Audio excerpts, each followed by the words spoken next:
Welcome to Two Giant Goofballs, a New York Giants podcast. Are you a goofball that loves Giants football? If so, sit back and relax as we talk about the team that both excites and frustrates us so much.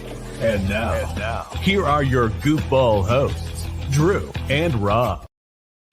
Welcome, fellow goofballs, to Two Giant Goofballs, a New York Giants podcast. I am Drew, joined as always by... me, Rob, on the show, almost on time. I was about to say, I almost paused when I said joined as always by, so I'm not used to saying it anymore. You've been so many traffic hits and all kinds of fun. I know the crazy part of this. I was in Long Island today. It took me 3 hours to get home. But you said it's so Jersey, Long Island. Long Island. Long Island. Long Island. That's how people in Long Island say it, I feel like. As a Jersey person, just the difference as far as how they say it. Long Island. Like the G becomes part of the second word. I don't know why. Yeah, it's... Yeah, we all have our quirks. As long as everybody says pork roll, we're all good. Anyway. We do got a little bit of Giants news here. We do got a little bit of Giants news to go over with you guys. There are a lot of news also involving specifically the offensive line and rumors and trade scenarios people have been talking about lately there, because it's that time of year, guys, where things are popping around and people are trying to fill holes fast. And let's be honest, the Giants offensive line has been a hole for the last 30 years, it seems like. Yeah. Well, it's not going that far, but I know it just feels like it. Yeah. It feels like it. It feels like forever. So, first up, we got to talk about, there is a rumor that's been floating around now for years about the Giants potentially trading a former first round pick in Evan Neal. And Gary Davenport of Bleacher Report brings up that they're talking about trades for the Giants to make here. Doesn't start off talking about him, but runs into that's the guy they should trade. He says there's no question who the most valuable trade asset for the New York Giants is. After drafting Penn State edge rusher Abdul Carter, third overall in April, the Giants have three high-end pass rushers in Carter, Brian Burns, and Kayvon Thibodeau. Other teams have undoubtedly inquired about the availability of the latter, but unless Giants general manager Joe Schoen gets a Godfather offer for Thibodeau, there's no reason to make a deal. Not yet. It was Schoen who drafted Alabama tackle Evan Neal 7th overall in 2022. But after three mostly horrific years at tackle, including 22 missed games, New York Giants head coach Brian Daboll told reporters that this year the team will try Neal out at left guard. He's a big man. He's got length. He's obviously a bit taller than I'd say traditional guards, but he's played it, Daboll said. He's played a number of positions since he's been at University of Alabama. He's been working hard this last month and a half and look forward to getting him out there.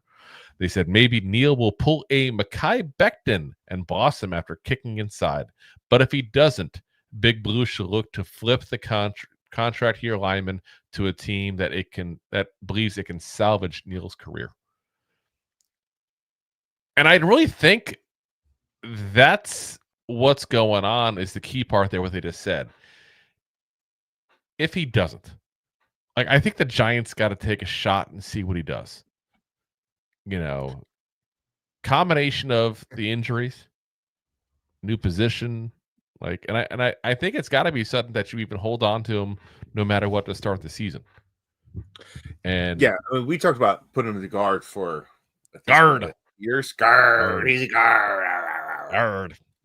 Yeah, but we talked about this. Switching him over to the guard position, for I want to feel like 2 years. And it's like, you think, his biggest weaknesses was obviously when he was set on, on the edge, everyone went around his edge. Yeah, I mean, he can't set it yet. Yeah. So you take that away, can he still block as a guard? I mean, he can run block.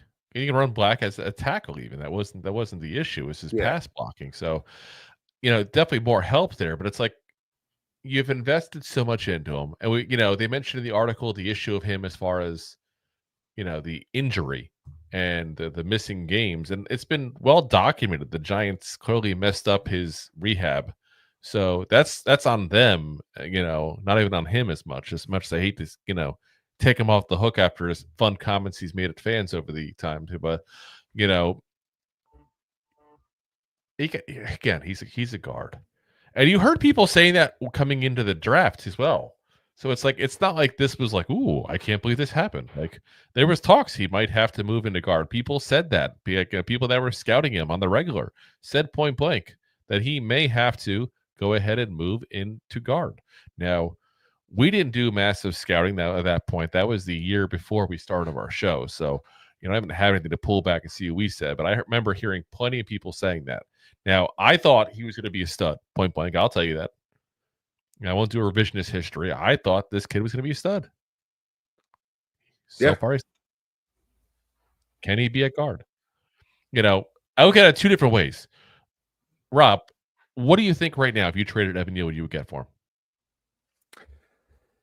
I think I might have a chance again in that dog poop that I put in a brown bag and lit on fire a couple years ago. Yeah, for him, but I might not make that. But Toney's a free agent, just so you know. We can't trade for him. All right, so yeah, I think that's who you're referring to. Pretty much. But if you put him as a guard and he seats, then you have an opportunity. But that's the whole point of what I'm making right now. He has no value. Like, why would you trade a guy with no value? Now, let's say the deadline comes around, he's not looking too good at guard, and somebody wants to give you anything for him. Then maybe you make the move then. Maybe that's when it makes sense to make that move. And, at least get something for him. But money-wise, even, like, let's say if the Giants were to go say, you know what, we're going to cut our losses and just cut them, you literally save $0.00 because the way the contract works for a rookie. Yeah, you might as well. Still a rookie deal. Yeah, you might as well try it out as guard, see what happens. Because worst case, you put him on the bench, you don't lose money. Yeah.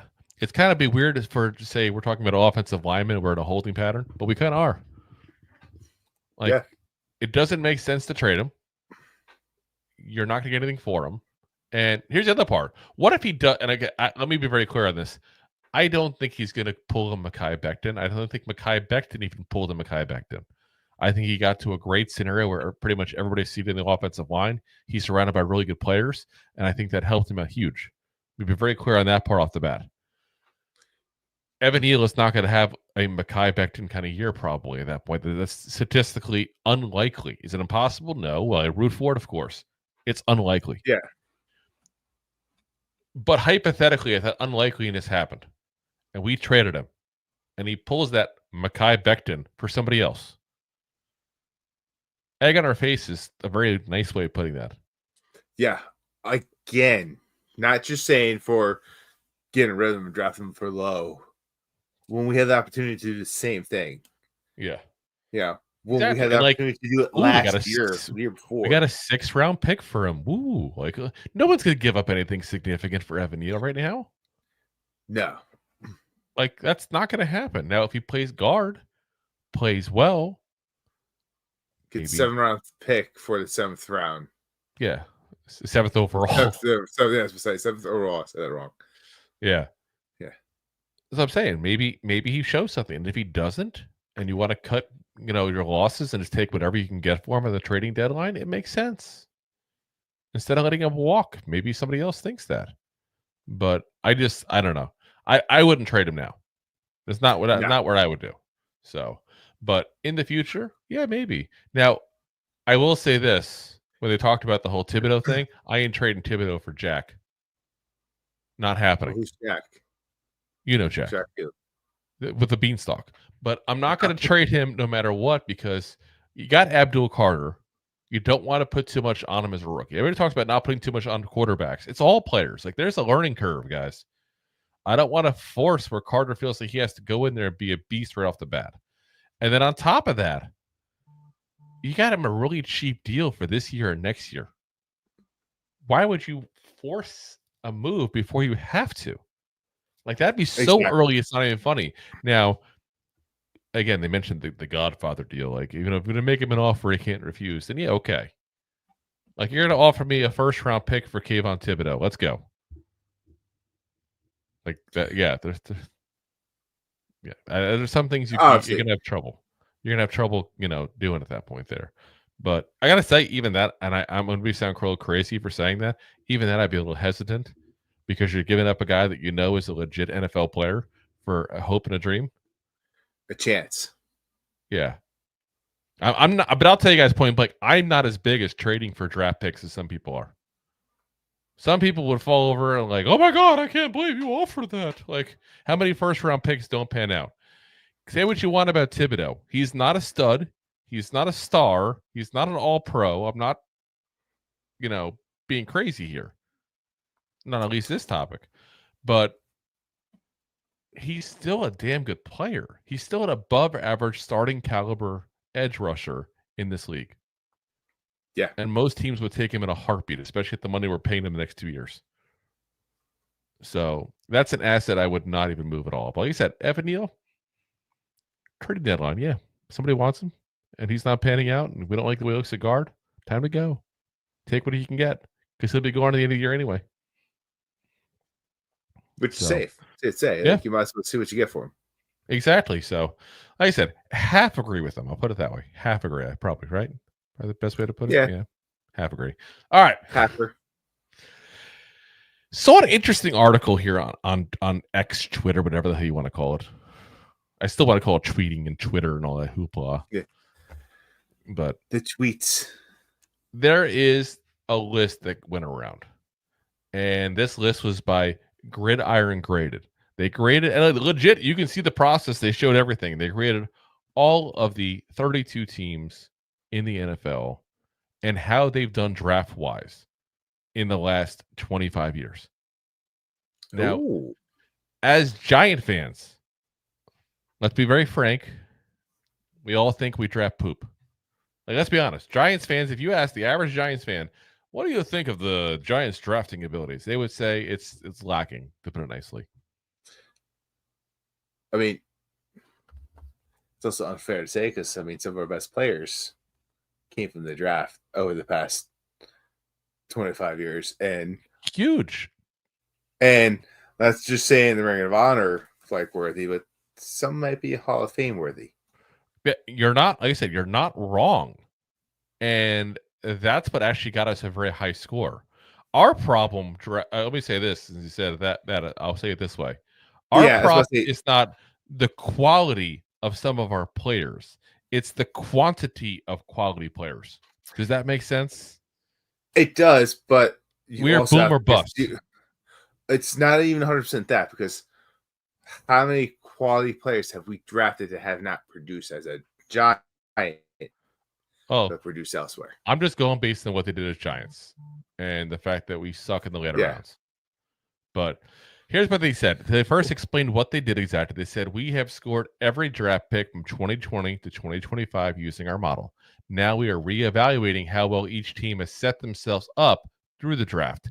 Here's how we rank all 32 teams during the span. Now, the Giants. If you had to guess, guys, pop a guess and where you think that where they think they graded the New York Giants, and I'll hold off to the end to put the number. And don't you look at you're trying to think about it, Rob? You have the notes in front of you. Actually, no, I have not signed into my Wi-Fi to check out the notes. Okay. Then you know what? You feel free to hold on to that for a second. You said 8? Yeah. Okay. You think we're 8th overall? The Giants. Let's see. We'll see if you're right in a minute. They said the Giants are boosted here by spending the third most draft capital during this period, and us liking their first round picks outside of Neal and Toney.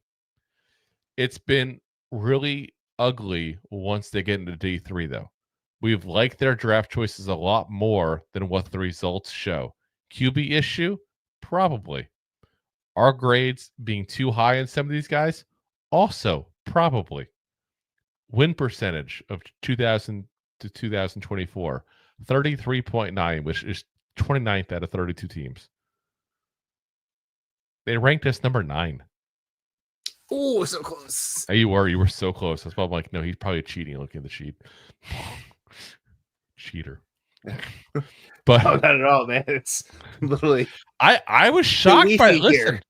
I gotta say they did not remember all of the busts we had when they talk about first round picks as well. Like they said Neal and Toney. Okay, yeah. Where's DeAndre Baker? Like there are plenty of other people they're not remembering, that are bust. Like, and there's guys also that haven't panned out as what you would hope for a first round pick, but have been legitimate football players. Like I'm gonna bring up the example of Prince Mukamura. Another guy but another guy who was in for a while in the NFL, was an okay corner, but never was a stellar corner. Look at like Eli Apple. He's still in the league, I think, or was he last year or something like that? But he hasn't been good. And he was a first round pick. Miami? He's with the Chargers right now, apparently. Who was he with before the Chargers? I know he was with Miami. Yeah, Chargers last year, Miami the year before that. Okay. So, but he's been 9 years in the NFL now. That's usually considered a win on the draft. But would you be saying that's a win when it's a guy you literally jettisoned off your team because of attitude problems and his mom being, cuckoo more than Cocoa Puffs? Yeah, shit. Like, is that a good first round pick? So I think they do like some of our picks potentially a lot more. And you really you can't ignore all the misses in the later rounds. Like it's bad, guys. Our hit percentage in the latter rounds, but we're definitely helped out by the fact that you went 2000 to 2025. So, hold on. I say 2000. It's 2020. I'm sorry. So that's why I'm going too far back. I thought it said 2000. I'm reading my own notes wrong. How bad is that? Need some coffee. That is terrible. That is terrible. But still, I mean, I'm looking at this. We have one of those years. We don't have a single player on there. Like, that's bad. Like, here we go. Let's go to the draft class year by year here. Because I'm telling you, this is gonna be like you're gonna go and like, oh my god, really? So 2020. Here we go. Andrew Thomas hit. McKinney hit. Pert, nope. Holmes, nope. Lemieux, nope. Cam Brown, nope. Carter Coughlin, no.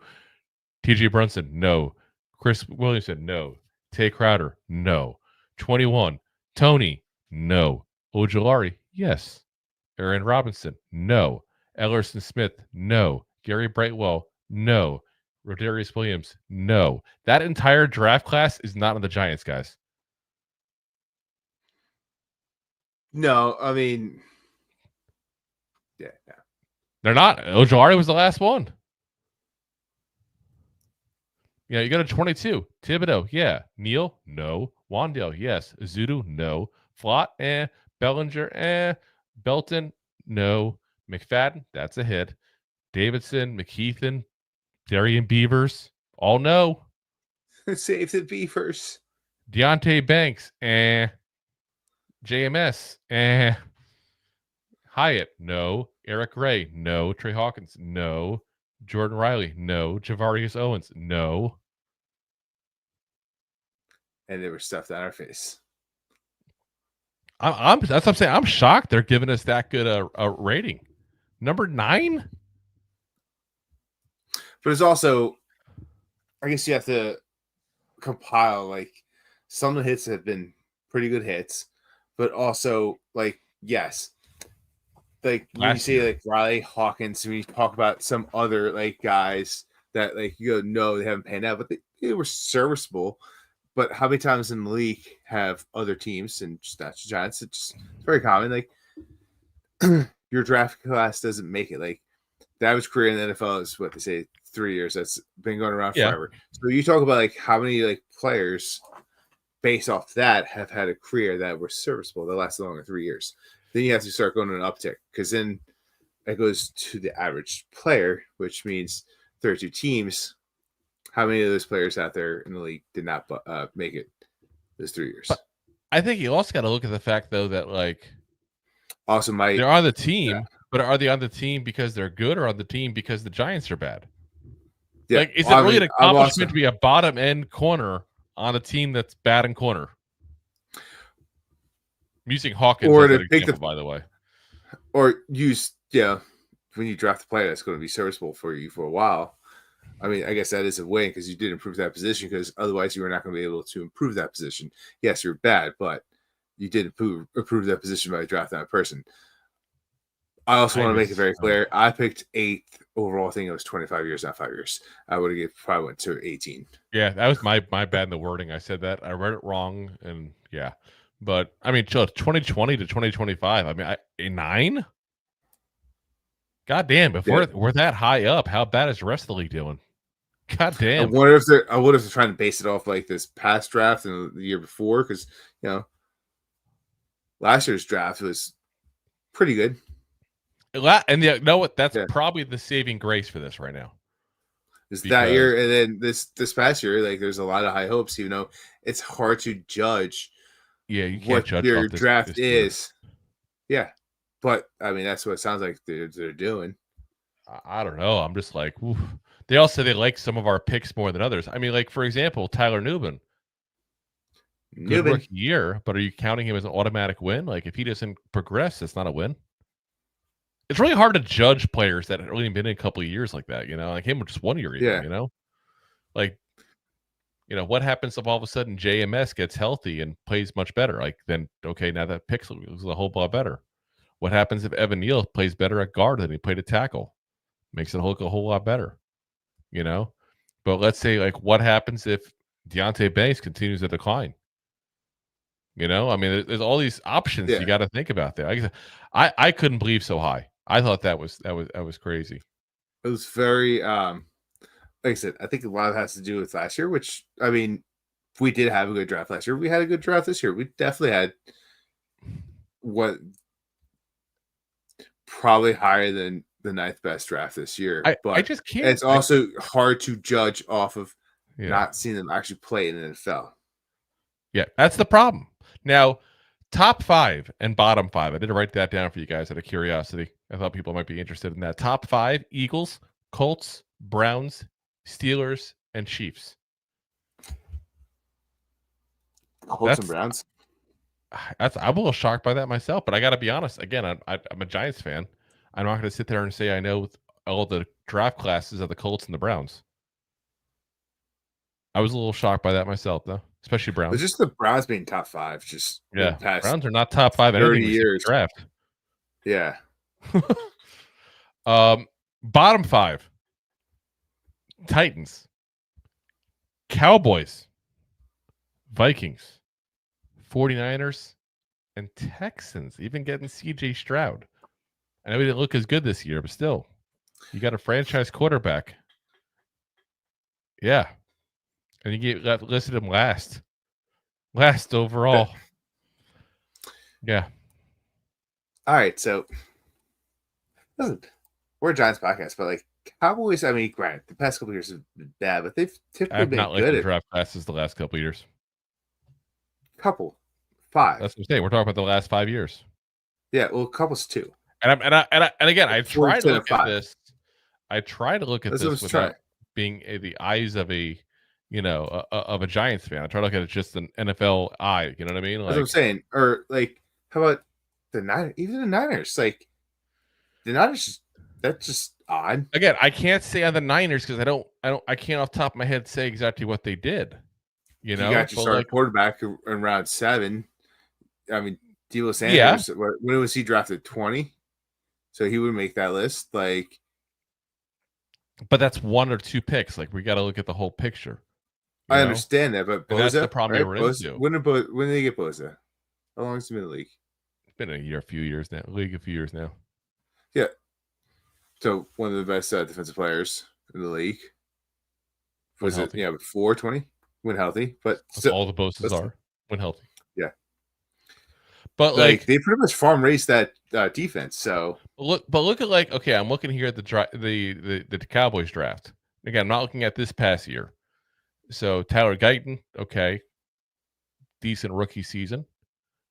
Marshawn Eland, who remember we talked about him when they drafted him. I said it's a horrible draft pick. Didn't get a single sack as a rookie. Didn't do really too much at all. one game started, 14 tackles on the year out of their second round pick. Cooper Bebe, I liked him a lot. That was a good one. Lefuau had 17 games, 9 starts, 50 tackles. Not horrible for a third round pick. Carson, who ended up starting a few games there, but he only 5 games, 6 games overall with all the injuries they had the year before.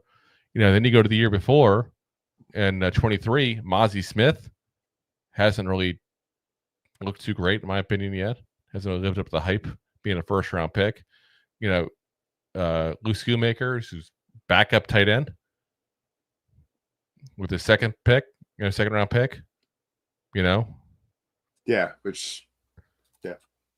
DeMarvion Overshown, I mean, had 1 year, but had a good year. But only played the 1 year so far. He didn't play at all in 23 because of an injury. So Deuce Vaughn, you got the the executive son, brother. I'm just saying, like, again, I'm not even trying to hate on the Cowboys right now. I usually am, like, but this is not a hate situation. This is just literally like I'm just looking at the numbers. It's not there. So at least the Giants can beat the Cowboys at one thing. Yay! Can't seem to beat them in games. All right, let's talk about the offensive line here, guys, because another thing that came out is they did a list of most expensive offensive lines in the NFL. And goddamn, our offensive line is costly. Like, they did not shop in the bargain bins. That's for damn sure. Listen, that's what happens, though, when you miss on draft picks on a regular basis on the offensive line. Let's be very frank. That's a lot of what it is. If it wasn't for the Evan Neals and the, Marcus McKeithans and the Josh Zudus and the JMSs and, those kind of guys, probably wouldn't have this problem. But we do because we keep on having to fill up with expensive free agents. $69.5 million salary cap hit from the offensive line guys. Now, Andrew Thomas takes up a good chunk, obviously. He's got $21 million. Then John Runyon Jr., 11.75, and Jermaine Illuminor at 9.2. So, again, Thomas is obviously the biggest paid. He's the homegrown. But look at the next two, free agents. That's what I'm saying. Free agents will cost you the most amount of money in this thing. So, listen, again, you can't say the Giants haven't put assets into the offensive line. And that's what just, depressing, saddening, angry. It's like, it's not cool. Not cool, guys. Yeah. I look at what's going on there, and I'm really just hoping that the injury bug doesn't hit again. Because if Andrew Thomas is healthy and this team is healthy overall in the offensive line, I still think it's not nearly as bad an offensive line as people think. People are forgetting all the injuries they had last year. Get that line healthy. Get back to what it was. Ugh. Yeah, that's craziness there. Jay says that's how I feel donating more to this podcast and the other not tons of value. I need to create a special. I need to create like a special graphic for Jay, just like schmuck alert. I'll do it too. Don't get me, Jay. For Jay. What was that you said? So we're gonna have to make a tier membership for Jay. Here we go. We'll do the Debbie Downer. The Debbie Downer. But now, most expensive offensive line guys, Carolina Panthers at $96.8 million. God damn, that's a lot of money. Next up was the Chiefs at $86 million. So yeah, like at least we're not not even close to the first. We're the third highest, but the first two are like stratospheric difference between us. That's insanity. Number 4th was the Vikings, 69.3, and then the Lions at 66.5. Now, 33rd team did this list before longtime center Frank Ragnow retired, because he just retired, I think, just yesterday, actually. 29 years old, just walked away. He's having a lot of injuries and just wanted to be able to walk away, I guess, while he can still walk away. So he gave up a salary of $11 million. So obviously that's going to drop them down pretty significantly. And I give the man credit because I can't walk away from $11 million. I couldn't do it. No. I don't care. Not going to happen. Can't do Show me the money. So, but yeah, like I said, a lot of money spent, guys, and I don't think that changes expectations. We got to keep the expectations where they were, but we got to also recognize again that a lot of this is because of the misses on draft day, which is why it's funny that we're just talking a minute ago about how we're supposed to get the 9th best draft class in the last 5 years, but can't seem to get that offensive line going. That's an issue. An issue. Well, I mean, part of the offensive line draft issues don't stem back from 5 years. It's more like 25 years. Yes.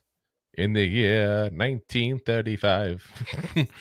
The Giants were trying to get a draft class. No, back then we were good as the scary part. Like we like remember that what was that one year that we won the NFL championship and like the entire offensive line and even 7 of the backups made the Pro Bowl. Remember we were doing the best offensive line? It was pretty much. I think it was 1935 actually too. I don't remember it was. It was like ridiculous. Like even the head coach was an offensive lineman. It's insanity. And that's it was like, all right, your offensive line, you could run out. You pretty much invented the tight end position at that point. I'm looking here. 1938. That was the year. Insanity. I wish we had those problems again. Anyway, let's pay the bills real quick, and then we're going to get back. We got a couple more stories to go over with you guys on news going on with the Giants there. Thanks for watching. Like the show? Of course you do, or you would have turned it off by now and not be hearing me. There are plenty of ways to support the show. YouTube is the best place to join us, and we offer memberships there with fun benefits like custom emojis and early access to video clips. Of course, there you can also send super chats and stickers to send one-time support payments. The best way to support the show is to buy these drunk idiots beers at buymeacoffee.com/2giantgoofballs. Along with one-time support payments, there are also monthly plans, so you can continue to help kill their livers each month. You can also show people that you are a goofball by visiting our store at 2giantgoofballs-shop.fourthwall.com.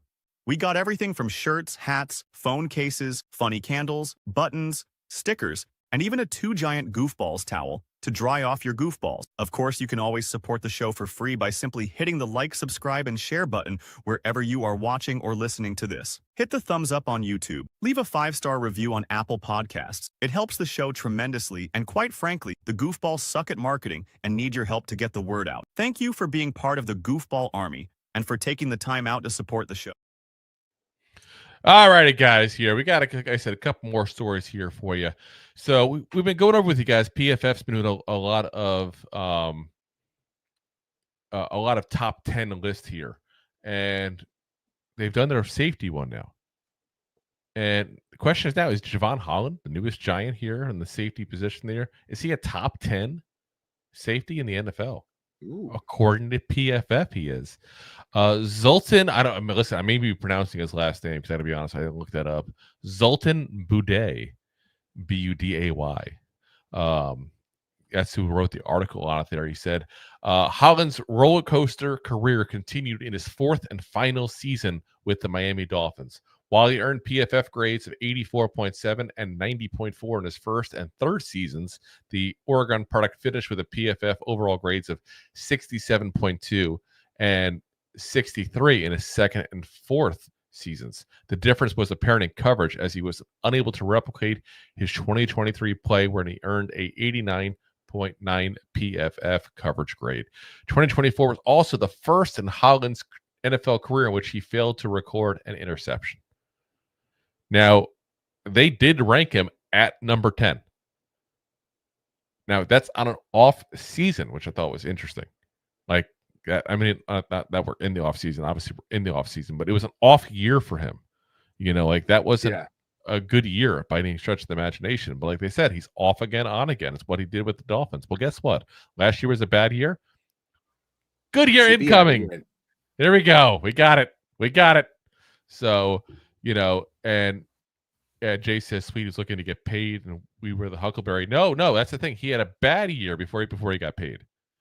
So technically, we could get a very good deal if he ends up being the guy that he could be next year with us. Now, if it's up here, if he's a top 5, we just paid him as his top 10. It's very true. Winner. Now, what's crazy is the number of Giants in this list that did very well for themselves. So right behind Javon Holland, number 11, Julian Love, number 12, Jabril Peppers, and number 2, was Xavier McKinney. So literally in the last couple of years, Giants have had 4 of the top 12 safeties in the NFL. And look what we've done with it. As I was saying, didn't utilize any of them. Let's just say it with me. Positional value. Positional value. It is a thing. It's not just the draft thing. Now, number 1 on the list, in case somebody's wondering, the Ravens' Kyle Hamilton, who I was swearing up and down. He's one of those guys that I was like, why is no one drafting this guy? Why did he drop the way he did on draft day? The Ravens are definitely very happy he dropped. That's for damn sure. So, like I said, at least that's good news. If things progress the way they've been for Holland's career, it's going to be very good for us this upcoming year. Just to disappoint us again the next year. Yeah. So as Jay says, nobody wanted him because he ran a 4.6. Listen, I couldn't care less what you run at the Underwear Olympics. I care about how you play in the football field. I'll never understand how these stuff is cared about so much. Did it work in college? Yes. Did he play at a legit college? Yes. Notre Dame is a legit college. Listen, guys run a 4.6, guys run a 4.4, some guys run a 4.1. Do they make it do they make it? There you go. Jay's got the right idea. He says, Rob is slow. We took a chance on him, and it's been fantastic. Damn, thank you. Like crazy at you today. It's because I'm here to enjoy it. Now, another trade rumor going around here, and got a writer saying that this jet maybe should become a Giant, like a jumbo jet. I don't know, but it's that's what they're suggesting. So this is from Pro Football and Sports Network.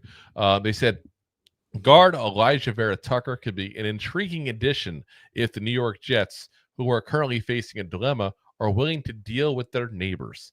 The Jets have a roster full of talented players near the end of their contracts.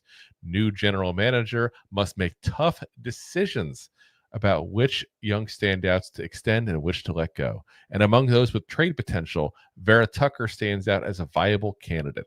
After 2 injury-shortened seasons, Vera-Tucker finally stayed healthy in 2024 and performed well, allowing a 1.74 pressure rate. Still, he logged fewer than 450 snaps each of the 2 prior seasons, so reliability could be a concern. The Jets also can't pay everyone, so they need to decide how valuable Vera-Tucker is because he could command decent trade value. I gotta say, I'd be interested at the right price. The injury concerns scare me where I don't know if the right price would make sense for the Jets. Does that make sense? Like, it does. Like, let's say the trade deadline comes around and they're like, oh, let's just get rid of Vera-Tucker. We're not going to re-sign him. We're already 2-4 or whatever record you want to give him. Like, I'd be intrigued at the right price, but you have to look at the fact that obviously we're going to lose John Runyan potentially at the end of the year. It's this 2-year deal he signed. You're basically replacing Runyan with Vera-Tucker. Vera-Tucker hasn't been able to stay healthy prior to last year. I don't know. To me, am I crazy for saying the Jets have had a crappy offensive line too? Why would we want their sloppy seconds? They arguably may have had a worse line than the Giants as fighters. It's hard to say because they've had an actual quarterback for part of it, and Aaron Rodgers, who obviously a good quarterback's going to make. Who barely played there. He played last year. That's the good stats they're giving for Tucker. Vera-Tucker played better last year when Aaron Rodgers was the quarterback. True. But I'm just saying, like, he didn't play like Plus, Aaron they had Rodgers. Zach Wilson. I mean, besides them having to hide their mothers from him, he was. I'm kidding. Yeah. I can't even say with a straight face he was horrible. But I'm saying, like, I don't know. Hide your mothers. I feel like if we could steal him, sure. Like it'd have to be a steal. Yeah. Otherwise, yeah, I'm good. I'm good. And I say that, and he has a great year, and that's a possibility. But you can also trade away valuable draft picks that you might need if Dart doesn't pan out. And then now you're out of draft picks. That's the problem you run into. It's damned if you do and damned if you don't. There's both options there. But I'll go with the side of saying that a guy who has had trouble being healthy is not who the Giants need, because guess what they have a lot of? Guys who can't stay healthy. That finding injured players has not been our issues. Finding healthy ones have. So yeah, we'll I think stay away from that guy. Yeah. Yeah. Exactly. All right. One more thing here, guys. We got to talk about the old timer here from the Giants with Phil Simms talking about Jackson Dart. So he sat down with Kay Adams, another Kay Adams. I'm telling you, whoever her booking person is deserves a raise, goddamn, because she just gets amazing interviews all the time there. Kay Adams had Phil Simms on for the Up and Adams show. Talked a lot about Jackson Dart and thoughts on him and where he's at and everything there. And the first thing he talked about really was about Jackson Dart sitting for the year. That's apparently something that's ticked him off there a little bit. People are saying it, and we've been saying it, so I don't care. We've been taking Phil Simms off. It is what it is. He said about him sitting for the year, he said, that's the most overused, stupid thing that I see people saying on TV. The ideal situation to me, they get off to a decent start. We see the whole team is better than it was last year. The defensive line, I think the last two drafts have been very good. All that, we're respectable. Then there comes to a point 6, 7, 8 weeks into the season, unless you see there's an opportunity to really be great, we've got to find a spot to put Jackson Dart in there. Give him some experience. Let him have success and some failures, because that's how you grow in the NFL as a quarterback. Like I say, guys, we've been saying the whole entire time that Jackson Dart should sit the whole damn year.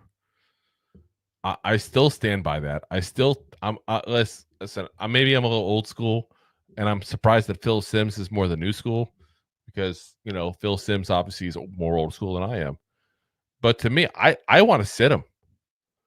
I don't want to play him till the season's almost over, basically, because I don't want to take the risk of jumping the gun too early with him and not giving the chance to let him develop behind the scenes there, because he does need time, guys.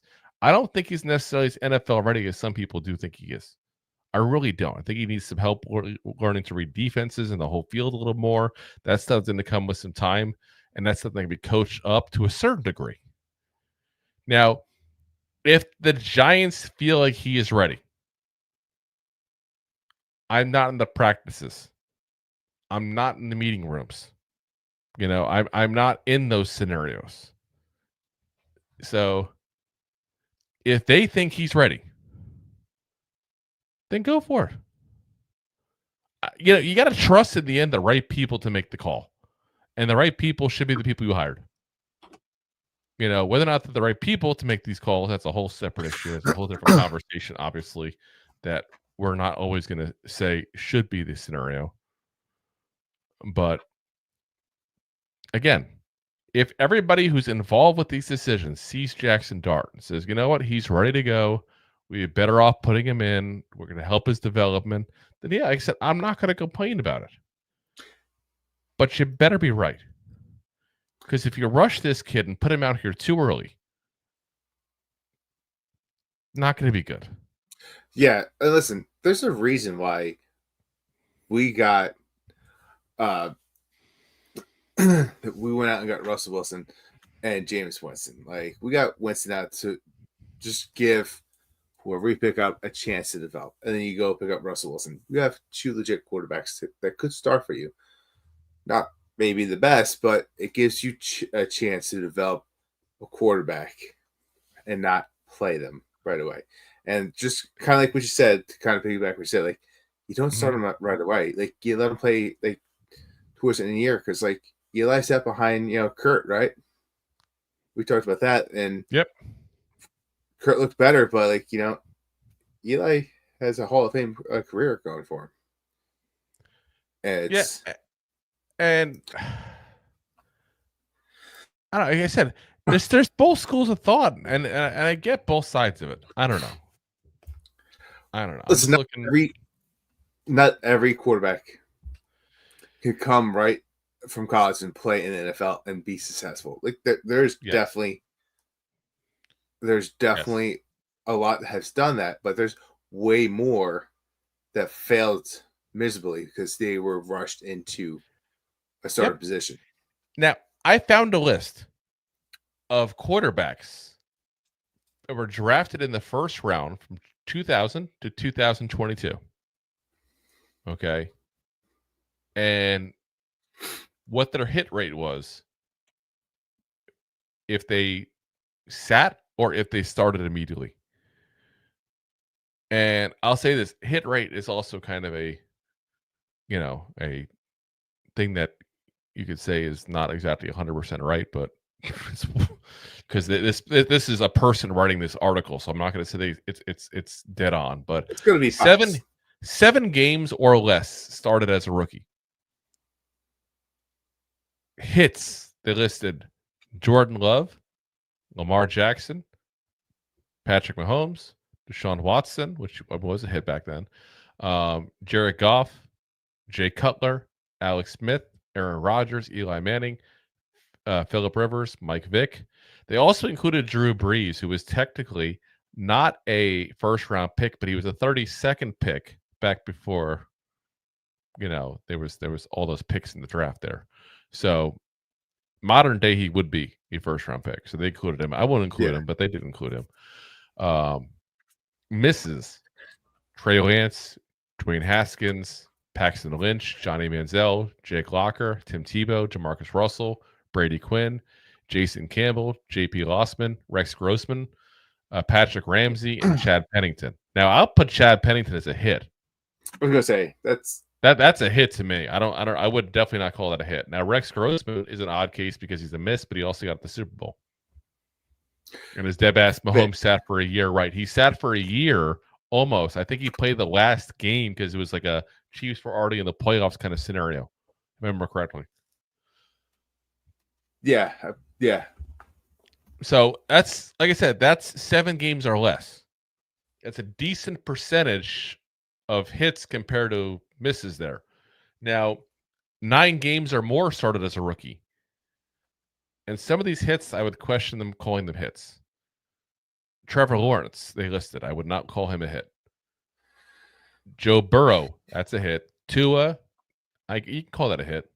Justin Herbert, Kyler Murray, Josh Allen, Andrew Luck, Cam Newton, Matt Stafford, Matt Ryan, Joe Flacco, Ben Roethlisberger, Carson Palmer. Like I said, I'll give you all those hits except for Trevor Lawrence. Misses. Listen to this list of people that got forced out there before they were ready. Kenny Pickett, Zach Wilson, Justin Fields, Mac Jones, Daniel Jones,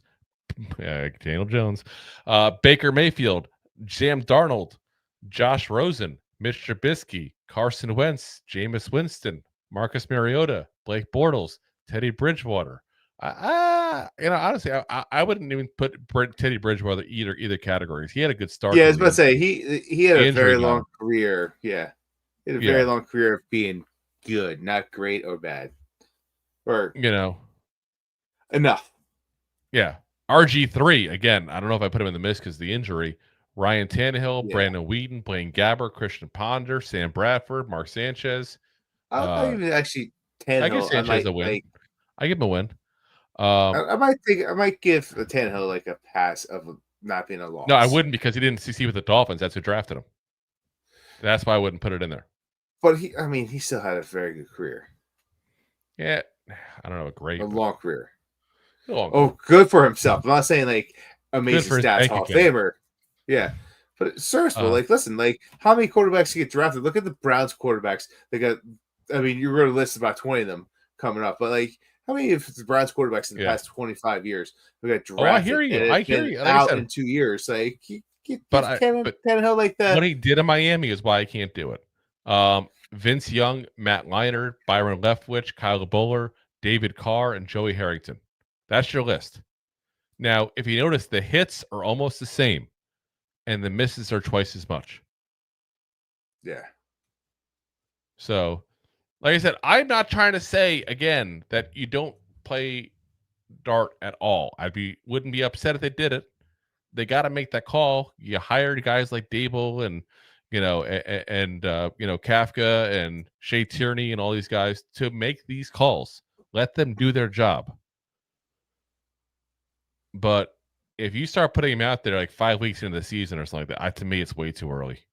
Yeah, like we talked about, like you're talking like game 12, and we're out of it. Like, yeah. Well, so he's saying 6. He said 6, 7, or 8 weeks into the season. Yeah. So that would put you at 9 or more games. That's why I looked at the stat. 9 or more games right there. That puts you in that category. And history is telling us you are half as likely to succeed, basically, by starting that many games. Yeah. So, like I said, I'm not sitting there saying that you don't play him at all. Won't be upset if they don't, or maybe just put him in towards the very end. But if you're going to start him, don't start him so early. No. Let him learn. Let him sit behind somebody. Let him work with him on the things he has trouble doing. Set him up to succeed. Don't ruin him like you did Daniel Jones. Again, Daniel Jones was never going to be great. I'm not trying to say that, but they did him no favors whatsoever. If he was going to be great, which again, I don't think he was going to be, but if he was going to be, he would not have been with the Giants. No. And like, point blank. Once again, circle back around who we picked up in the free agents. Yeah. Why he's sitting as number 3 starting quarterback right now, Jackson Dart. It's to sit behind these guys. Yep. Not only is he going to learn behind Russell Wilson, James Winston, he's going to learn from Kafka. The reason why they're in these formations, why those guys are out there calling those audibles from the head coach's standpoint, from the offensive coordinator's head coach from standpoint, from the quarterback coach's standpoint, and from the players themselves. It gives you so much more time to learn the field and learn the development and seeing the plays come off. And to me, like that's worth sitting. Let them sit a little bit. Yeah, like that's what I'm saying. Like I said, I'm not gonna sit there and say it has to be all year. But you got to look at the history and say you're better off sitting for a while. Yeah, don't rush. Even if a quarterback's quote unquote ready to play week 1 in the NFL, it still does him service to have him sit and see how the team operates on the field and see what they're looking at and what they're reading to understand the play calling of what they're doing. Yeah. I said you just got to trust your people. But like I said, from where he's coming from, don't throw him in too early. I don't care if he looks good. Don't throw him in too early. He should not see the field the first half of the season at the very least. At the very least. And if they throw him in too early, I'll tell you right now, if he fails, it's gonna be a what if situation for me. Where I'm gonna say, what if the Giants let him sit? What if the Giants taught him more? What if the Giants didn't rush him out there? What if the Giants didn't ruin his confidence? Yeah, let's be very frank. He's cocky, and I don't mean that in a bad way. He's cocky, confident, which is okay. I'm okay with that. But I'm just saying, like, a lot of good quarterbacks that have a long career in the NFL sat for a little bit, and to be able to like look at 2 guys that have been in the NFL for a long time allows him to learn, and it does nothing but like improve his career. Yeah. Like I said, I hope they do it right this time. I do. So Phil Simms also said overall in his thoughts on Dart, he said, forget the decision making, the throwing, all that's good. But I think what's really sent over the top for me and why I'm glad the Giants got him was the fact that his mobility was just better than I was giving him credit for. Runs at the right time, gives the play every opportunity to have success. And when in doubt, the pressure's too much, he can make it happen. And he knows situation where that mobility comes in very handy. So at least it's nice to see some positivity out of Phil Simms here. I will say, though, that Phil Simms has the kind of relationship with the Giants still that it's the same as Eli. And I hate to say this about listen, I got all respect in the world for Eli, for Phil Simms, the guys that gave it their all for the Giants for a lot of years, were a big part of success.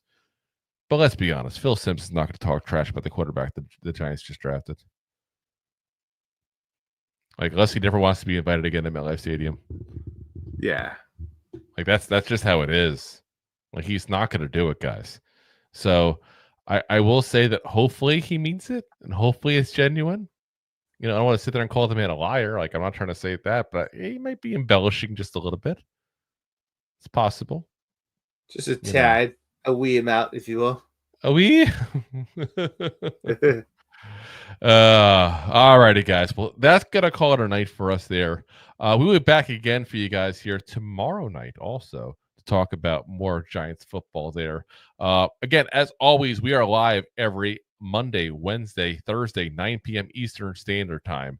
Of course, we are live on YouTube, Facebook, Twitter/X, Twitch, Kick, and of course, Rob's favorite, my LinkedIn profile. And of course, as always, we're available the next day on all the audio podcast platforms as well. That's, of course, Apple, Spotify, iHeartRadio, all the big ones there, guys. If you haven't already, do me a favor, hit the like, hit the subscribe, hit the share button. I know we asked second time here, guys. It's free. It costs you nothing.